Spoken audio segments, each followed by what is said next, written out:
नमस्कार विद्यार्थी मित्रांनो, आज आपण स्टँडर्ड 12th 12वीच्या बायोलॉजी टेक्स्टबुकमधला पुढचा चॅप्टर आपण पाहणार आहोत, ज्याचं नाव आहे रेस्पिरेशन अँड सर्क्युलेशन. मित्रांनो, 8 क्रमांकाचा हा चॅप्टर आहे, 8वा चॅप्टर आहे. या चॅप्टरमध्ये रेस्पिरेशन अँड सर्क्युलेशनचा आपण अभ्यास करणार आहोत. जुन्या सिलेबसमध्ये रेस्पिरेशन आणि सर्क्युलेशन हे 2 वेगवेगळे चॅप्टर्स होते, परंतु यावर्षी मला वाटतं मागच्या वर्षीपासूनच नवीन सिलेबसमध्ये हे दोन्ही चॅप्टर एकत्र करण्यात आलेली आहेत आणि हा चॅप्टर रेस्पिरेशन अँड सर्क्युलेशन या नावाने 8व्या क्रमांकावरती आपल्या टेक्स्टबुकमध्ये आपल्याला पाहायला मिळेल. या चॅप्टरमध्ये रेस्पिरेशन म्हणजे काय आहे हे आपण आता समजून घेऊया. रेस्पिरेशन आणि सर्क्युलेशन पहिल्या सत्रामध्ये आपण रेस्पिरेशन संबंधी चर्चा करूया. So what is the respiration? Respiration म्हणजे श्वसन. Okay, breathe in and breathe out is called as respiration. Okay, श्वसनाच्या संदर्भामध्ये आपल्याला माहिती आहे, कुठल्याही सजीवाचं गुणधर्म म्हणजे श्वसन. श्वसनाशिवाय सजीव जिवंत राहू शकत नाही आणि श्वसन हे एक अनैच्छिक प्रक्रिया आहे. It is इनव्हॉलंटरी action taken by our body and it is controlled by our brain, and respiration is very important characteristic feature of living organism. Okay, the first we will discuss about the respiration now. So now in this chapter this theory is given, but I divided this theory into some points, into some point forms. मी या थेअरीला वेगवेगळ्या पॉईंटमध्ये आपण divide करत आहोत. काही टेक्स्टबुकमधला part घेतलेला आहे, तर काही गाईडमधला पार्ट घेतलेला आहे. वेगवेगळ्या डायग्रामचा आपण या ठिकाणी वापर केलेला आहे. मला अपेक्षा आहे हा चॅप्टर तुम्हाला नक्की समजेल आणि समजण्यासाठी मात्र तुम्हाला एकांत बसून हा मोबाईल ऑन करून लक्षपूर्वक ऐकण्याची गरज आहे. ओके, तर अशा एकांत ठिकाणी ज्या ठिकाणी तुम्हाला डिस्टर्ब होणार नाही अशा ठिकाणी, आणि if possible you must use headphones or earphones. त्याचा जर वापर केला तर अतिशय चांगल्या पद्धतीने तुम्हाला हा चॅप्टर समजण्यासाठी मदत होईल. ओके, तर आपण जाऊया पुढच्या पेजवरती, ज्याचे पॉईंट वाईज डिस्कशन आपण आता करूया या ठिकाणी. ओके, तो respiration. What is the definition of respiration? Here it is given reaction. मी इथे मार्करचा पण वापर करेन या ठिकाणी. This is the respiration. Chapter number 8. The first point is, it is the respiration is biochemical process of oxidation of organic compounds. Respiration ही एक biochemical जैव रासायनिक प्रक्रिया आहे ऑफ ऑक्सिडेशन, ऑक्सिडीकरणाची. कशाचं ऑक्सिडीकरण? Of organic compounds in an orderly manner for the liberation of chemical energy in the form of ATP. थोडक्यात सांगायचं म्हणजे रेस्पिरेशन हे एक ऊर्जा मिळवण्याची प्रक्रिया आहे. रेस्पिरेशनमुळे, श्वसनामुळे आपल्याला जे काही ऑर्गॅनिक कंपाऊंड्स असतात, इथे या ठिकाणी तुम्हाला एक ऑर्गॅनिक कंपाऊंड दिसतो C6H12O6. हे काय आहे? कार्बोहायड्रेट्स आहेत. आपण जे काही अन्न खातो त्या अन्नाचं पृथक्करण करून त्यामध्ये ऑक्सिजन मिसळून त्याचं ज्या वेळेस ऊर्जेमध्ये रूपांतर होतं त्याला रेस्पिरेशन असं म्हणतात. Then this complex or organic compound is oxidised with the help of this oxygen 6 molecules of O2 you can see here, and this is called as oxidation. The addition of oxygen to the carbohydrate or organic compound is called as oxidation. This oxidation takes place, and by this oxidation it gives the liberation of CO2.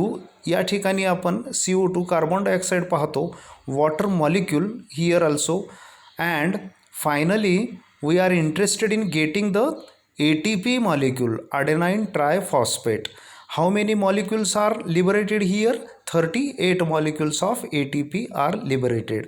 म्हणजे श्वसनामध्ये समजा आपण अन्न खातो, carbohydrate खातो. Carbohydrate खाल्ल्याच्या नंतर आपल्याला जी ऊर्जा मिळते, आपल्या शरीराला जी ऊर्जा मिळते, समजा तुम्ही 4-5 दिवस उपाशी राहिलात आणि उपाशी राहिल्यामुळे काय होतं की तुम्ही थकून जाता, तुमचं शरीर कमकुवत होत जातं, तुमच्यामध्ये ऊर्जा नसते, बोलायची क्षमतासुद्धा आपल्यामध्ये नसते. परंतु जेव्हा आपण एखादा अन्नपदार्थ खातो, तो अन्नपदार्थ खाल्ल्याच्या नंतर आपल्याला काही तासानंतर बोलण्याची क्षमता किंवा कार्य करण्याची क्षमता, आपल्या शरीराची ताकद वाढलेली आपल्याला आढळून येते. हे कशामुळे? तर आपल्याला एनर्जी मिळते आणि ही एनर्जी ATPच्या फॉर्ममध्ये आपल्याला मिळत असते. ओके, तर श्वसन या ठिकाणी रेस्पिरेशनचं जे काही रिॲक्शन आहे, रासायनिक अभिक्रिया आहे, या ठिकाणी दिलेली आहे. ही तुम्हाला लक्षात ठेवायची आहे. C6H12O6 plus 5O2 it gives 6 molecules of CO2 plus 6 H2O and finally it gives 38 ATP molecules. ATP means adenine triphosphate. थोडक्यात सांगायचे तर ATP हा आपल्याला टिफिनचा डब्बा म्हणून आपल्याला काम करतो की ज्याच्यामध्ये ऊर्जा साठवलेली असते आणि ती खाल्ल्यानंतर आपल्याला एनर्जी मिळते. ओके, पुढच्या पॉईंटकडे वळूया आपण. 8.1 that is organs of respiratory exchange. आता ऑर्गन्स म्हणजे अवयव आणि respiratory exchange. What is in by respiratory exchange? Respiratory exchange म्हणजे देवाणघेवाण. जे काही आपल्याला श्वसनाच्या दरम्यान वायूंची किंवा वेगवेगळ्या वायू प्रकाराची देवाणघेवाण जेव्हा होते तेव्हा त्याला एक्सचेंज असं म्हणतात. एक्सचेंज म्हणजे देवाणघेवाण. तर आपण डिटेल्समध्ये बघूया. Respiratory surface should possess the following features for efficient gases exchange. Gases exchange म्हणजे आपल्याला माहिती आहे आपण वातावरणातून कार्बन डायऑक्साईड सोडतो आणि ऑक्सिजन आपण वातावरणामधून घेतो. परंतु वनस्पती काय करतात? वातावरणामधून CO2 घेतात आणि ऑक्सिजन सोडतात. उलट प्रक्रिया आपल्या चालते. मग या ठिकाणी रेस्पिरेटरी सरफेस, रेस्पिरेशन ज्या ठिकाणी होणार आहे, ज्या अवयवाच्या मदतीनं आपण श्वसन करणार आहोत त्याला त्या अवयवाचा जो सरफेस असतो, पृष्ठभाग असतो, that surface should be possess the following features. आणि तो पृष्ठभाग कसा असायला पाहिजे? खालीलप्रमाणे त्याचे अटी दिलेल्या आहेत. Number 1, a large surface area. ज्या अवयवाच्या मदतीनं आपण श्वसन करणार आहोत तो पृष्ठभाग असा मोठा असायला पाहिजे. थिन, पातळ असायला पाहिजे. Highly vascular and permeable to allow exchange of gases. एकतर पातळ असला पाहिजे, हायली व्हॅस्क्युलार म्हणजे विविध व्हेसल्स त्याच्यामध्ये असले पाहिजे. अँड परमिएबल म्हणजे परमिशन देणे. कशासाठी परमिशन देणे? To allow the exchange of gases. ज्या वायूंची देवाणघेवाण होण्यासाठी त्या पातळ अशा सरफेसवरती, पृष्ठभागावरती सच्छिद्र अशी व्यवस्था असली पाहिजे की ज्याच्यामधून गॅसेस गेले पाहिजे आणि काही वातावरणातील गॅसेस आले पाहिजे. आणि त्याच्यानंतर तिसरी अट आहे moist surface. It should be moist.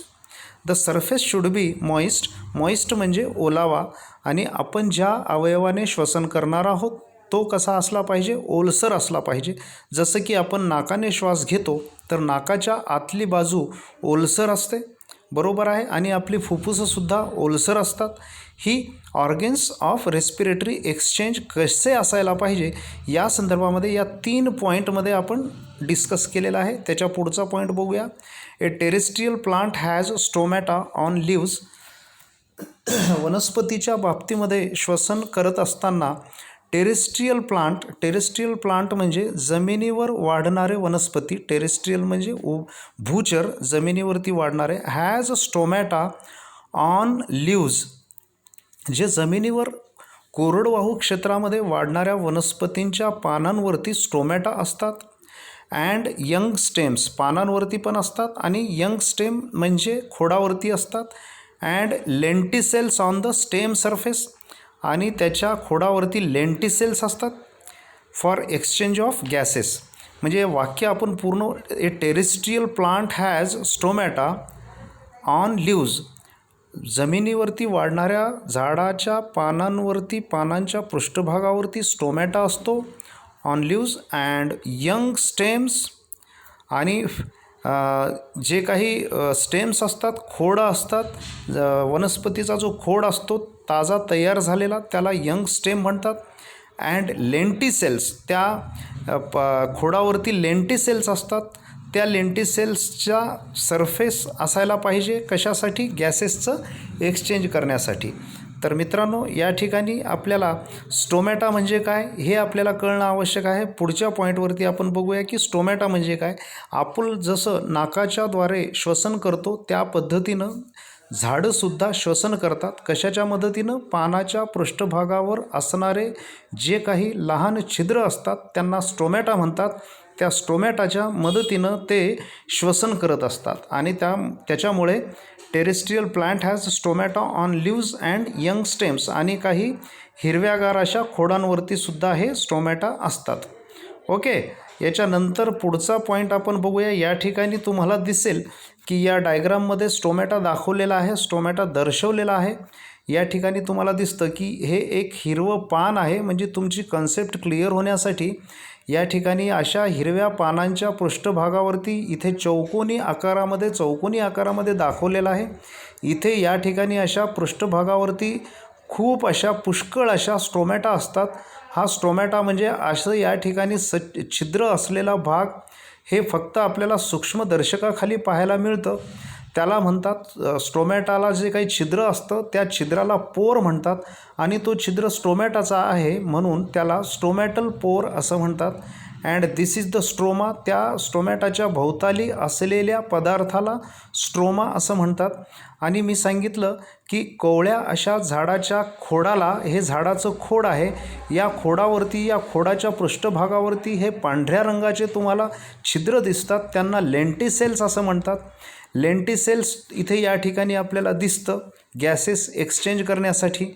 आणि या जे काही खोड आहे तो खोड ज्या पद्धतीनं जसा त्याचं खोडाचं वय वाढत जातं त्या खोडावरती एक साल येत जाते आणि ती घट्ट बनते, त्याला म्हणतात बार्क. हे खोडाच्या पृष्ठभागावरती बाहेरच्या बाजूनी हा बार्क बनतो. तर अशा पद्धतीने स्टोमॅटा काय आहे हे तुमच्या लक्षात आलं असेल. स्टोमॅटामधूनच, इथूनच रेस्पिरेशन किंवा श्वसन ही झाडं करत असतात. म्हणून त्याला organs of gaseous exchange in plants असं म्हटलेलं आहे. महत्त्वाचं ऑर्गन हे स्टोमॅटाचं आहे. ओके, याच्यानंतर आपण पुढच्या पेजवरती जाऊया. या ठिकाणी थोडा समजावून सांगण्याचा प्रयत्न केलेला आहे. In animals, depending upon the complexity of organisation and the surrounding medium, respiratory organs have become specialized and are usually associated with transport system. याच्यामध्ये या ठिकाणी प्राण्यांच्या संदर्भामध्ये माहिती सांगितलेली आहे. प्राण्यांच्याबद्दल काय म्हटलेलं आहे? इन ॲनिमल्स, प्राण्यांच्यामध्ये डिपेंडिंग अपॉन द कॉम्प्लेक्सिटी म्हणजे त्याची रचना, त्या प्राण्याची रचना. समजा एक पाण्यातला बेडूक वेगळा आहे, पाण्यातच राहणार आहे. काही जलचर प्राणी असतात तर काही भूचर प्राणी असतात. ससा आहे आणि बेडूक आहे, त्यांच्या शारीरिक रचनेमध्ये निश्चितच फरक असणार आहे. कारण ससा हा भूचर आहे, तो जमिनीवरती जंगलामध्ये राहतो, आणि फ्रॉग जो आहे, बेडूक जो आहे, तो पाण्यातच राहतो. म्हणून त्यांच्या शारीरिक रचनेमध्ये निश्चितच फरक आहे. त्याला म्हणतात complexity. And complexity of organisation म्हणजे समूहीकरण. त्यांच्या शरीराची जी रचना आहे, शरीर आपल्याला माहिती आहे पेशींनी बनलेलं असतं आणि पेशींनी बनलेल्या ऊती असतात. या सगळ्या ऊती एकत्र आल्यानंतर त्याला ऑर्गनायझेशन असं म्हणतात. ऑर्गनायझेशन त्यांच्या शारीरिक रचनेवरून आपल्याला त्यांच्या म्हणजे श्वसनाच्या अवयवांचे रचना बदलत असतात, हे आपल्याला बघायचं आहे. Organisation and surrounding medium. आणि सराउंडिंग मीडियम, समजा मासा असेल तर तो त्याचा सराउंडिंग मीडियम वॉटर असेल, आणि ससा असेल तर त्याचा सराउंडिंग मीडियम हा एअर असेल, त्याच्या अवतीभोवती हवा असेल, आणि त्याच्यावरून त्याचे जे काही ऑर्गन्स आहेत गॅसियस एक्सचेंजचे, तर समजा माशाला कसे असतात, गिल्स असतात, कल्ले असतात, आणि सशाला मात्र काय असतात, कान असतात. अंतर्कान आणि बहिर्कान असे कान असतात. परंतु मासा हा पाण्यात असल्यामुळे त्याला कान असतात का, नसतात, तर काय असतात, कल्ले असतात. तर ते श्वसनाचे ऑर्गन्स केव्हा बदलतात, त्यांच्या शारीरिक रचनेनुसार आणि सराउंडिंग मीडियम, ते ज्या परिसरामध्ये राहतात त्या परिसरावरून त्यांचे श्वसनाचे अवयवाचे प्रकार बदलत असतात. Respiratory organs have become specialised and are usually associated with the transport system. आणि अशा पद्धतीनं जे काही रेस्पिरेटरी ऑर्गन्स असतात ते स्पेशलाइज्ड, वैशिष्ट्यपूर्ण बनलेले असतात, वेगवेगळे बनलेले असतात, are usually associated with the transport system, आणि ते ट्रान्सपोर्ट सिस्टीमशी संबंधित असतात. ट्रान्सपोर्ट सिस्टीम म्हणजे काय, आपण हे सर्क्युलेशनमध्ये पाहणारच आहोत. आता आपण जाऊया नेक्स्ट पेजवरती. या ठिकाणी मित्रांनो वेगवेगळ्या सजीवांची, वेगवेगळ्या वातावरणामध्ये असणाऱ्या वेगवेगळ्या सजीवांची आणि त्यांच्यामध्ये असणाऱ्या श्वसन करणाऱ्या ऑर्गन्सची माहिती या चार्टमध्ये दिलेली आहे. In first column you can C organism. In this column you can see organism. In this column you can see different types of the organisms are present. Protists, sponges and coelenterate, isn't it? The different types of animals or organisms are shown in this first column. And the second column, that is the habitat. Habitat means what? The habitat means the place of their hometown, the place of their hosting. ते कुठे असतात, there habitat, त्यांची परिस्थिती की काय आहे. ते काही बिळात असणारे प्राणी असतात, तर काही पाण्यामध्ये राहतात, तर काही जमिनीवरती राहतात, तर काही दगडाखाली राहतात. त्याला हॅबिटॅट असं म्हणतात किंवा त्याला अधिवास असं सुद्धा म्हणतात. Then respiratory surface or respiratory organs, आणि त्यांच्यामध्ये या तिसऱ्या कॉलममध्ये दिलेलं आहे, त्यांच्यामध्ये श्वसनाचे अवयव कोणकोणते असतात. तर आपण सुरुवातीला बघूया ऑर्गॅनिझममध्ये. In organism it is given protist, sponges and coelenterate. In 11th class we have discussed different types of the animals. Then I will not repeat the information about these organisms. You can refer your 11th notes or 11th textbook. What is meant by protist? We have been seen the 5 kingdom system. In that 5 kingdom system we have been seen kingdom Protista, and in Protista kingdom what type of animals or what type of organisms are included.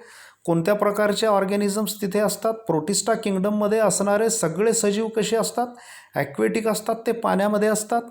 आणि त्यांचे श्वसनाचे जे काय अवयव असतात ते कोणते असतात, तर प्लाझ्मा मेम्ब्रेन असतात.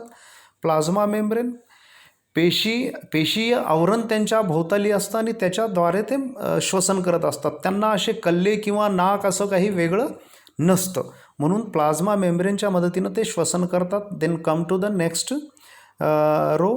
दिस इज द फ्लॅटवर्म्स, पट्टकृमीसारखे काही प्राणी असतात. That is planaria, annelids, earthworm आपल्याला माहीत आहे. अर्थवर्म म्हणजे गांडूळ, इजंट इट. नेरीज, लीच वगैरे, ॲम्फिबियन्स, फ्रॉग असे ॲनिमल्स असतात. ते सुद्धा aquatic or semi aquatic. Aquatic म्हणजे पूर्णतः जलचर, सेमी ॲक्वेटिक म्हणजे चिखलामध्ये राहणारे, पूर्ण पाण्यातही नाही, पूर्ण जलचर पण नाही आणि भूचर पण नाही. त्याला म्हणूया आपण उभयचर म्हणता येईल काही प्रमाणामध्ये. आणि त्यांचे जे अवयव असतात, what are the respiratory organs, that is also in this type also you can see they use to respirate their organs like plasma membrane त्यांच्यामध्ये असतं. त्याच्यानंतर जनरल बॉडी सरफेस, मी म्हटलं की ते त्वचेनं सुद्धा श्वसन करतात. मॉइस्ट स्किन, त्यांची त्वचा कशी असते, ओलसर असते, जसं की बेडकामध्ये आपल्याला हे काही बेडकांच्या जातीमध्ये अशा प्रकारचं श्वसन आपल्याला पाहायला मिळतं. Okay. Then come to the third, insects, काही कीटक असतात. How they insect, what is type of their habitat, they are terrestrial. Terrestrial म्हणजे उभयचर, जमिनीवरती असणारे कीटक, सगळे जमिनीवरती, भिंतीवरती वगैरे आपल्याला पाहायला मिळतात. आणि त्यांच्यामध्ये रेस्पिरेटरी ऑर्गन्स असतात, tracheal tubes and spiracles. Tracheal tubes tracheal tubes म्हणजे त्यांच्या घशातून जाणारा एक पाईप असतो, त्याला ट्रॅकियल ट्यूब म्हणतात किंवा स्पायरॅकल्स असं सुद्धा म्हणतात, पिशवीसारखे स्पायरॅकल्स. फक्त तुम्हाला या प्राण्यांचे, इन्सेक्ट्सचे रेस्पिरेटरी ऑर्गन्सची नावं लक्षात ठेवायची आहेत. तर इन्सेक्ट असं जर असेल तर त्यांचे रेस्पिरेटरी ऑर्गन्स आहेत tracheal tubes and spiracles. Okay, then come to the next. Arachnids like spiders and scorpions. Arachnids हा एक प्राण्यांचा गट आहे. स्पायडर्स आपल्याला माहिती आहे, जे स्पायडर आपल्या भिंतीवरती जाळ्या विणतात, आणि स्कॉर्पियॉनसुद्धा आपल्याला माहिती आहे. तर ते कसे असतात, टेरेस्ट्रियल आहेत, आणि त्याचे जे रेस्पिरेटरी ऑर्गनचं नाव आहे बुक लंग्स, एवढं तुम्हाला लक्षात ठेवायचं आहे. त्याच्यानंतर लिमुलस आर्थ्रोपोडा. आर्थ्रोपोडा म्हणजे ज्यांचं शरीर हे वेगवेगळ्या जॉईंट्सनी बनलेलं असतं. आर्थ्रोपोडा ते ॲक्वेटिक असतात. ॲक्वेटिक म्हणजे फॉर एक्झाम्पल बघायचं असेल तर खेकडा आपण बघूया, क्रॅब बघूया. त्या क्रॅब्स ॲक्वेटिक जलचर असतात, खेकडे पाण्यामध्ये असतात, आणि त्यांचे रेस्पिरेटरी ऑर्गन्सचे नावं आहेत बुक गिल्स. हे तुम्हाला लक्षात ठेवायचे आहेत. Then come to the next point. Amphibians tadpoles of frog. काही बेडकाच्या जाती असतात टॅडपोल्स, आणि त्याच्यानंतर दगडाखाली वगैरे असणारे. त्याच्यानंतर सॅलमेंडर्स अँड नेव्स्ड सॅलमेंडर्स असे काही सरपटणारे प्राणी असतात, ते सुद्धा जे ॲक्वेटिक असतात, जलचर असतात, आणि त्याच्यामुळे त्यांच्या श्वसनाचे जे अवयव असतात त्यांना एक्सटर्नल गिल्स असं म्हणतात. आणि त्याच्यानंतर पुढचा पार्ट बघूया आपण. प्युअरली पाण्यामध्ये राहणारे फिश, मासे असतात, आणि हे संपूर्णपणे जलचर असतात, ॲक्वेटिक असतात, आणि अशा माशांमध्ये जे कल्ले असतात ते अंतरकल्ले असतात, म्हणून त्यांना इंटर्नल गिल्स म्हणतात. त्यांच्या श्वसनाचे जे अवयव असतात ते इंटर्नल गिल्स असतात. आणि त्याच्यानंतर पुढचा पॉईंट बघूया. रेप्टाईल्स, सरपटणारे प्राणी, बर्ड्स, पक्षी, उडणारे, अँड मॅमल्स, सस्तन प्राणी, जमिनीवरती असणारे प्राणी. अशा प्राण्यांची जी अधिवास आहे ते कुठल्या प्रकारचं आहे, टेरेस्ट्रियल आहे. या ठिकाणी तुम्हाला टेरेस्ट्रियल दिसतं. आणि या प्राण्यांमध्ये मात्र तुम्हाला पूर्णपणे विकसित झालेले फुफ्फुसं दिसतील, ज्यांना आपण लंग्स म्हणूया. रेप्टाईल्स, सरपटणाऱ्या प्राण्यांमध्ये लंग्स असतात, बर्ड्समध्ये लंग्स असतात, आणि मॅमल्स सगळे जे काही सस्तन प्राणी आहेत. रेप्टाईल्स म्हणजे साप असेल, बरोबर आहे, मगर असेल, त्याच्यानंतर बर्ड्स कावळा, चिमणी, कबूतर वगैरे, अँड मॅमल्स म्हणजे सस्तन प्राणी ज्यांना स्तन आहेत असे प्राणी, जसं की म्हैस, गाय, शेळी, ओके, मानव प्राणी, हे सगळे सस्तन प्राणी आहेत, आणि हे श्वसन करतात त्यांच्या फुफ्फुसाच्या मदतीनं, ज्यांना लंग्स म्हणू आपण. आणि त्याच्यानंतर शेवटचा पॉईंट आहे टर्टल्स, अंडर वॉटर. टर्टल्स हे काही पाण्यामध्ये राहणारे काही प्राणी आहेत. त्यांना अंडर वॉटर म्हणजे पाण्याच्या मध्ये राहतात ते, आणि त्यांचे जे श्वसनाचे अवयव आहेत त्यांचे नाव आहेत क्लोइका आपल्याला या ठिकाणी बघायला मिळेल. त्यांचे रेस्पिरेटरी ऑर्गन्स. अशा पद्धतीनं आपण वेगवेगळ्या प्राण्यांचे वेगवेगळ्या अधिवासामध्ये वेगवेगळ्या पद्धतीनं श्वसनाची प्रक्रिया पार पाडणाऱ्या वेगवेगळ्या रेस्पिरेटरी ऑर्गन्सची आपण माहिती या ठिकाणी घेतलेली आहे. आणि हे तुम्हाला फक्त MCQसाठी पाठ करायचे आहेत, कोणत्या प्राण्याचे कोणते रेस्पिरेटरी ऑर्गन्स आहेत. ओके, तर आपण जाऊया पुढच्या पेजवरती. या ठिकाणी आपण आता आलो आहोत मुद्द्यावरती. महत्त्वाचा पार्ट, ह्युमन रेस्पिरेटरी सिस्टीम. आतापर्यंत आपण रेस्पिरेशन म्हणजे काय हे जनरल पाहिलेलं आहे. सामान्यपणे रेस्पिरेशन कसं असतं, सगळ्या प्राण्यांमध्ये, सगळ्या सजीवांमध्ये रेस्पिरेशन कसं असतं हे पाहिलेलं आहे. आता आपण वळूया मानवी श्वसन संस्थेकडं. Human respiratory system. The respiratory system brings about the inspiration, expiration and exchange of gases. रेस्पिरेशनमध्ये काय होतं, या ठिकाणी इन्स्पायरेशन होतं. दोन महत्त्वाच्या प्रक्रिया घडतात. इन्स्पायरेशन होतं, इन्स्पायरेशन अँड एक्सपायरेशन होतं. इन्स्पायरेशन म्हणजे श्वास आत घेणे, आणि एक्सपायरेशन म्हणजे श्वास बाहेर सोडणे. त्यालाच आपण श्वसन असं म्हणू. And exchange of gases in the lungs. आणि फुफ्फुसांमध्ये जे आपण बाहेरून हवा घेतो आतमध्ये, ते आपण आतमध्ये घेतो आणि आतमधली जी काही गॅसियस आहेत, जे काही वायू आहे आपल्या शरीरामध्ये तयार झालेला आहे, जसं की कार्बन डायऑक्साईड आहे, ते आपण लंग्सच्या मदतीनं बाहेर टाकतो. म्हणजे लंग्सच्या मदतीनं आपण वातावरणातील ऑक्सिजन आतमध्ये घेतो आणि आपल्या शरीरातलं जे कार्बन डायऑक्साईड आहे ते आपण लंग्सच्या मदतीनं वातावरणामध्ये सोडतो. याला म्हणतात exchange of gases. Okay. The respiratory system brings about inspiration and expiration. समजलं? इन्स्पायरेशन म्हणजे आतमध्ये श्वास घेणे, एक्सपायरेशन म्हणजे बाहेर सोडणे. इन्स्पायरेशनमध्ये ऑक्सिजन घेतो, एक्सपायरेशनमध्ये CO2 सोडतो, कार्बन डायऑक्साईड सोडतो. And exchange of gases in the lungs. पुढे बघूया. These are then transported. हे नंतर ट्रान्सपोर्ट केले जातात, वाहून नेले जातात by blood from the lungs to the different tissues and parts of the body. आता इथं काय सांगितलेलं आहे? These are then transported. हे काही जे काही वायू आहेत हे ट्रान्सपोर्ट केले जातात, वाहून नेले जातात. कुणाच्या मदतीनं वाहून नेले जातात? These are transported by blood. Blood plays very important role. Blood works like a hamal. आपण विनोदाने म्हणू, आपण हमाल काय करतो की जे पोते असतात ना, ओझे असतात ना, ते वाहून नेतं. तर या ठिकाणी गॅसेस वाहून नेणारा कोण आहे? ब्लड आहे. म्हणजे रक्त आहे. आपल्या शरीरामध्ये जे काही रक्त आहे ते रक्त कुठून काय वाहून नेतो?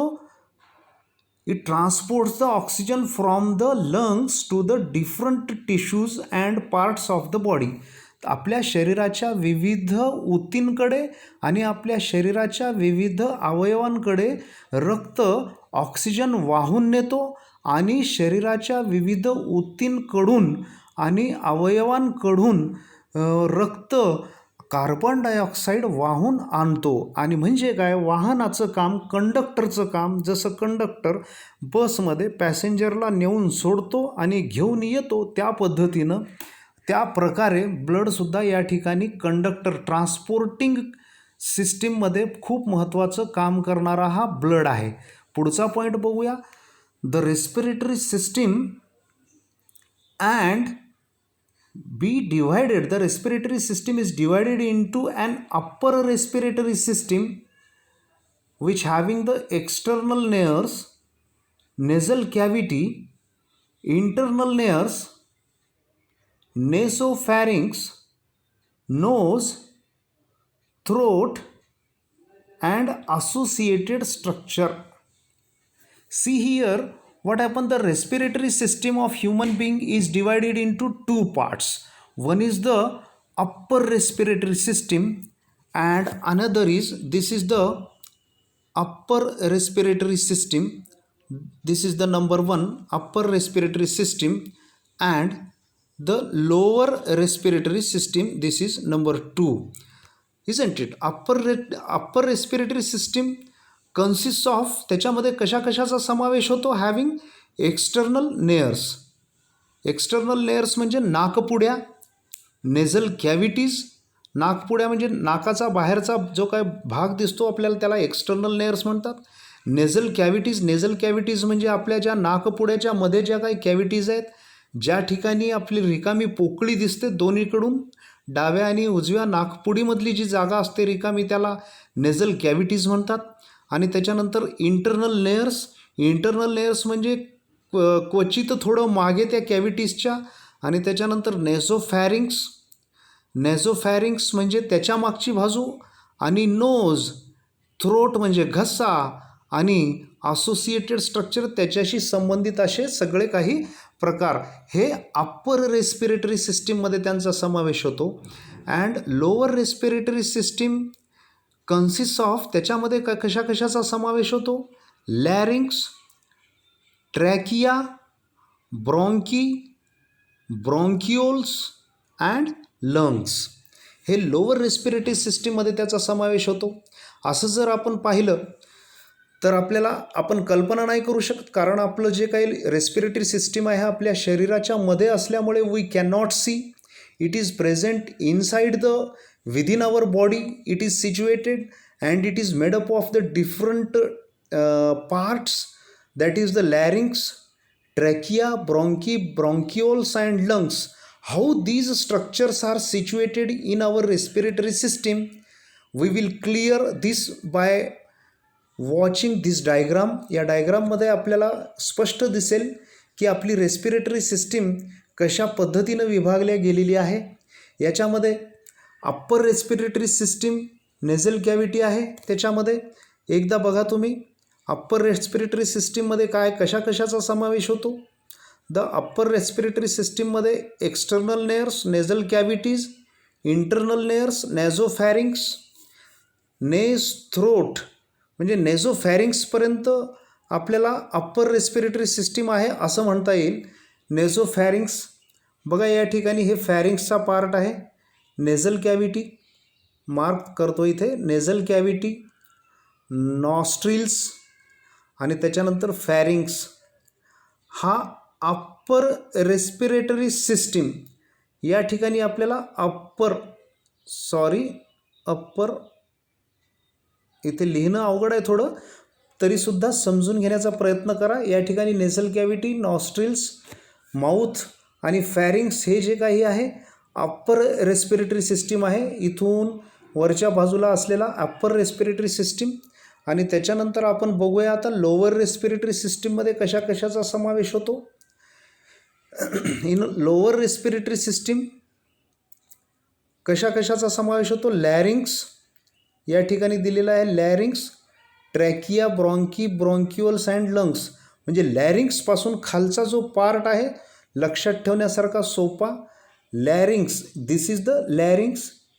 हे लॅरिंग्सच्या खालचा जो पार्ट आहे, इकडचा पार्ट, हा आहे lower respiratory system, lower. And this is upper, this is the upper respiratory system and this is the lower respiratory system. Okay. Now upper respiratory सिस्टीममध्ये कोणकोणत्या अवयवांचा समावेश होतो आणि लोअर रेस्पिरेटरी सिस्टीममध्ये कोणकोणत्या अवयवांचा समावेश होतो, या ठिकाणी त्याची नावं दिलेली आहेत. मित्रांनो, ही नावं तुम्हाला डायग्राम काढून पाठ करावी लागणार आहेत आणि कोणता अवयव कुठे आहे याचा थोडा तुम्हाला अभ्यास करावा लागणार आहे. टेक्स्टबुकमधून सुंदर डायग्राम्स दिलेली आहेत. त्या डायग्रामचा तुम्ही सराव जर केला तर हा पार्ट तुम्हाला निश्चितच सोपा जाईल. आपण आता पुढे वळूया. नोज, नाक. The nose has a pair of slit-like openings called as external nares or nostrils. आपल्या नाकाला दोन छिद्र आहेत. द पेअर ऑफ स्लिट म्हटलेलं आहे. द पेअर ऑफ स्लिट म्हणजे दोन नाकपुड्या दिलेल्या आहेत. लाईक ओपनिंग, असे झाकण नसलेल्या नाकपुड्या या ठिकाणी आपल्या नाकाला दिलेल्या आहेत. त्यांना म्हटलेलं आहे एक्सटर्नल नेअर्स ऑर नॉस्ट्रिल्स. त्यांना जे काही नाकपुड्यांना काय म्हटलेलं आहे, एक्सटर्नल नेअर्स किंवा नॉस्ट्रिल्स म्हटलेलं आहे. For entry of air in to the nasal cavity. आणि ह्या नाकपुड्या कशासाठी दिलेल्या आहेत की नाकामध्ये असणाऱ्या ज्या काही रिकाम्या पोकळ्या आहेत त्याच्यामध्ये एअर पास होण्यासाठी, त्याच्यामध्ये ऑक्सिजन जाण्यासाठी, हवा जाण्यासाठी त्या ठिकाणी नाकपुड्या दिलेल्या आहेत. Okay. The nasal cavity is divisible into right and left nasal chamber. आपल्याला माहीत आहे, आपल्याला जे काही नेझल कॅव्हिटी आहे, आपल्या नाकाची जी काही कॅव्हिटी आहे, रिकामी पोकळी आहे, ती दोन भागामध्ये विभागल्या गेलेली आहे. एक आहे डावी आणि एक आहे उजवी नेझल चेंबर्स बाय. आणि दोन्ही नाकपुड्यांच्या मध्ये यांना विभागणारा जो काही पार्ट आहे तो पार्ट जर तुम्ही पाहिलात तर थोडा कडक आहे, मात्र तो बोनी नाही आहे, तो हाडाचा बनलेला नाही आहे आणि स्किनचा पण बनलेला नाही आहे, तो मेस्थेमॉइड कार्टिलेजचा बनलेला आहे. म्हणून हे तुम्हाला लक्षात ठेवावं लागणार आहे MCQसाठी. The left and right nostrils are divided by a mesethmoid cartilage. Each nasal chamber is further divided into 3 regions. प्रत्येक नाकपुडी परत 3 भागामध्ये विभागलेली आपल्याला दिसेल. The number 1 is vestibule. What is this vestibule? It is the proximal part about the nostrils. नॉस्ट्रिलच्या पुढचा भाग आहे. Its skin has hairs for filtering the air. आपल्या नाकामध्ये, प्रौढ व्यक्तीच्या नाकामध्ये केस असतात आणि त्याची स्किन कशाने आच्छादलेली असते? केसांनी आच्छादलेली असते. It's skin has hair for filtering the air. कशासाठी केस असतात नाकामध्ये? फिल्टर करण्यासाठी, चाळणी करण्यासाठी. कारण बाहेरून श्वास घेत असताना कुठले धातू, काही कण किंवा प्रदूषणाची कणं असतील किंवा दुसरे काही कीटक असतील किंवा कुठलाही नको असलेला घटक असेल, तो नाकाच्या मध्ये जाऊ नये म्हणून केसांची जाळी त्या ठिकाणी आपल्या आतच्या नाकपुडीच्या आतल्या लाईनिंगवरती असतं. Air and trapping the dust and suspended particles in the inhaler air. आणि काही ट्रॅप म्हणजे पकडणे. आपल्या नाकपुड्यांमध्ये नको असलेला घटक जर जात असेल तर त्या पार्टिकलला किंवा त्या घटकाला पकडून ठेवण्यासाठीचं काम हे वेस्टिब्यूल करत असतं. हे झालं वेस्टिब्यूल. त्याच्या पुढचा पार्ट बघूया, रेस्पिरेटरी पार्ट. त्याला कंडिशनरसुद्धा असं म्हणतात. The respiratory part is the middle, thin walled, मध्ये आहे. वेस्टिब्यूलच्या नंतरचा पार्ट जो आहे तो मिडल आहे म्हणून त्याला मिडल म्हटलेलं आहे. मध्ये आहे म्हणून थिन आहे, पातळ आहे. Walled, highly vascular part for warming and moisturing the inhaled air. बाहेरून आलेला जो वारा आहे किंवा हवा आहे तो आतमध्ये सोडत असताना त्याची उष्णता नियंत्रित करण्यासाठी रेस्पिरेटरी पार्ट काम करत असतो आणि म्हणून त्याला कंडिशनर म्हटलेलं आहे. एअर कंडिशन आपल्याला माहीत आहे, AC. म्हणजे उन्हाळ्यामध्ये आपण ACमध्ये कशाला बसतो? कारण उन्हापासून आपला बचाव करण्यासाठी. त्याच पद्धतीनं वातावरणामध्ये जर उष्ण हवा असेल तर त्या हवेला थोडं शीतल करून, त्याला थंड करून मध्ये पाठवण्याचं काम हे रेस्पिरेटरी पार्ट करत असतं आणि म्हणून त्याला कंडिशनर असं म्हटलेलं आहे. The next point is olfactory or sensory chamber. Olfactory or sensory chamber. The uppermost part is lined by olfactory epithelium for detection of smell. Olfactory or sensory chambers. The uppermost part, वरचा जो part आहे आपल्या नाकामधला तिसरा जो भाग आहे, आतमध्ये आपल्याला गंधाची जाणीव होत असते. We can detect the smell of any substance, isn't it, or any surrounding. आपण सुरुवातीला नाकाने असा वास घेतो कुठलाही पदार्थ असेल तर, आणि तो वास घेण्याचा जो काही पार्ट आहे, अवयव आहे, त्याला काय म्हटलेलं आहे? Olfactory epithelium. And it is lined by, म्हणजे अप्पर मोस्ट जो आहे तो कशाने पण झाकलेला आहे, आच्छादलेला आहे? ओल्फॅक्टरी इपिथेलियमनी आच्छादलेला आहे. आणि त्याचं कार्य काय आहे?